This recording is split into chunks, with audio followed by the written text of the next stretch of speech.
God, I wish a decent MMORPG would be released on the Nintendo Switch. Just think about it. How cool would it be to be able to take that experience with you on the go, anywhere? Like, could you imagine it? Oh, wait. What's this? DC Universe Online just got released on the Nintendo Switch? Have my prayers actually been answered?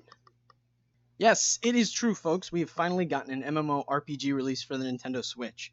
This was something I was not expecting to happen at all, and it took me by surprise. Being that I was a big MMORPG player growing up with games like World of Warcraft, Guild Wars 2, and The Elder Scrolls Online, seeing this type of game come to the Nintendo Switch is a dream come true considering how much I've been playing it. Now, I have played DC Universe Online a handful of times in the past on other consoles like my PlayStation 3 and my PlayStation 4, but being that the Nintendo Switch is not quite as powerful a system, I figured it was worth reviewing this game now that it has been released on the Switch, especially considering the fact that it has a larger download size, around 23 gigabytes, so it's going to take up quite a bit of space on your SD card. So today we're going to be going in depth on DC Universe Online for the Nintendo Switch and whether or not it is worth having this game take up some space on that SD card. Now, those of you who have not played DC Universe Online in the past may be wondering, what the hell is this game? Why are so many people making videos about it? Well, like I previously stated, DC Universe Online is a free-to-play MMORPG that was originally ran by Sony Online Entertainment, which was later taken over by Daybreak Studios, and has been around for a good chunk of time, and is based on the DC Comics and the source material found there. You get to literally build your own superhero or villain, and choose from a variety of powers, weapons, and even movement types like flying and super speed. You get to work together with a number of different characters found throughout the DC Universe depending on which side of the law you choose to fight for. So if you chose to be a villain, you could be working with the Joker or Lex Luthor to put some more drugs out onto the streets, or if you decided to be a hero, you could be working with Superman and Batman to bring down criminals like Scarecrow and Bane.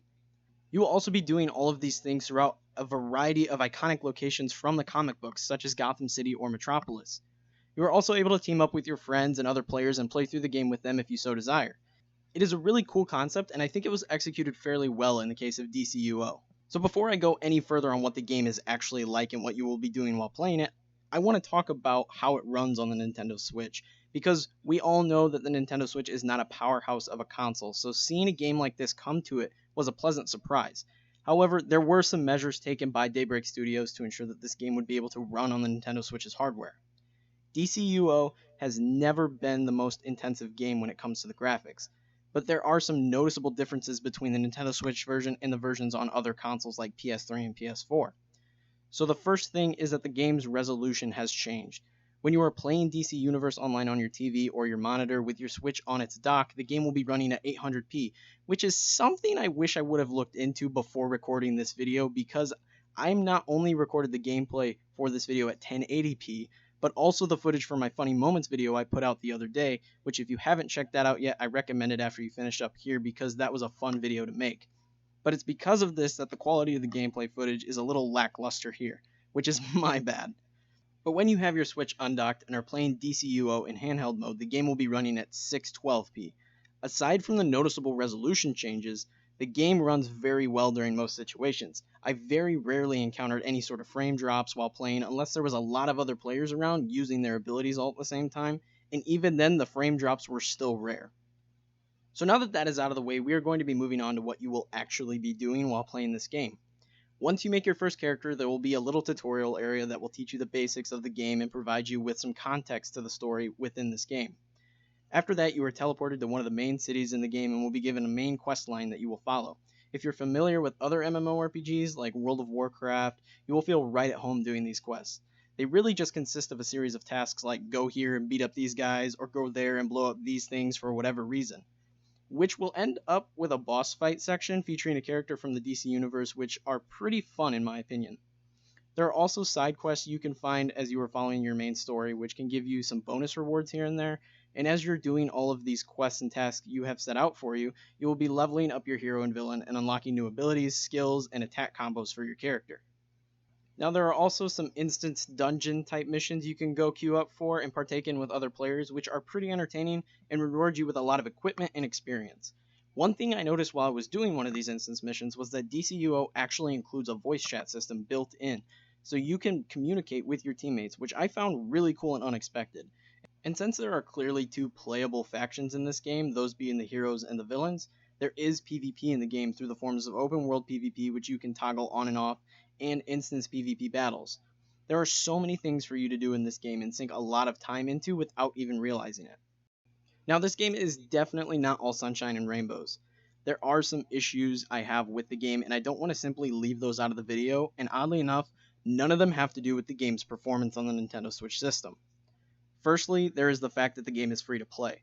There are a ton of microtransactions in the game as well as paid DLC, which features a ton more story content as well as more powers and weapon styles to choose from when creating your character. I bring this up because I could see the fact that some of the powers and weapon styles being locked behind paywalls really turning someone away.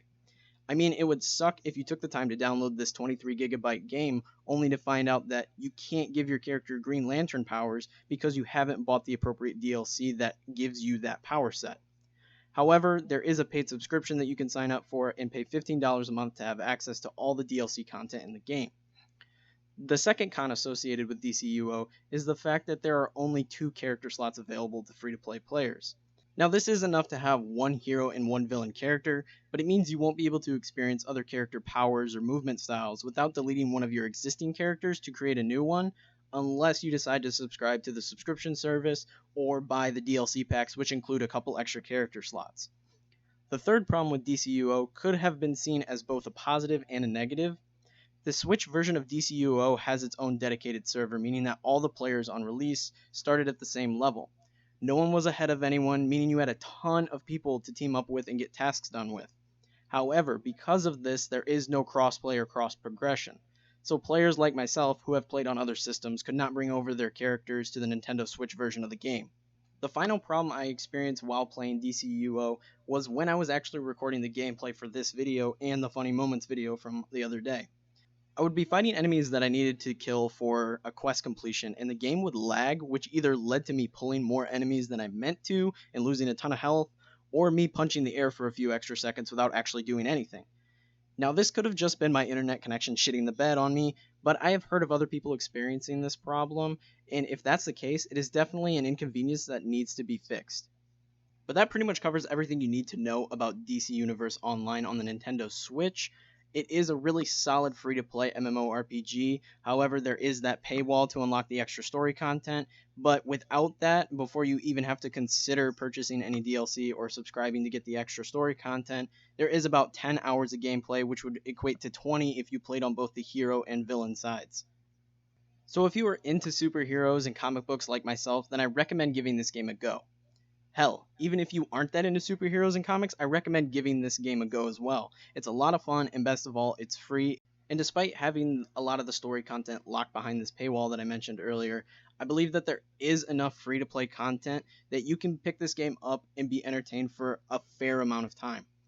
And I think that this game coming to the Nintendo Switch is a really good thing because it opens up the door and shows people that there is an audience on the Nintendo Switch for other MMORPGs like DC Universe Online. And for an MMORPG player like myself, that is something that's super exciting for me. But let me know your thoughts in the comments below. If you've already downloaded the game onto your Nintendo Switch, what do you think of it? Or if you haven't picked the game up already, do you plan on giving it a chance after watching this video? Let me know. But I hope you all found this video to be entertaining and helpful, and if you did, be sure to leave a like and smash that subscribe button for more Nintendo Switch related content in the future, and I will see you all in the next one.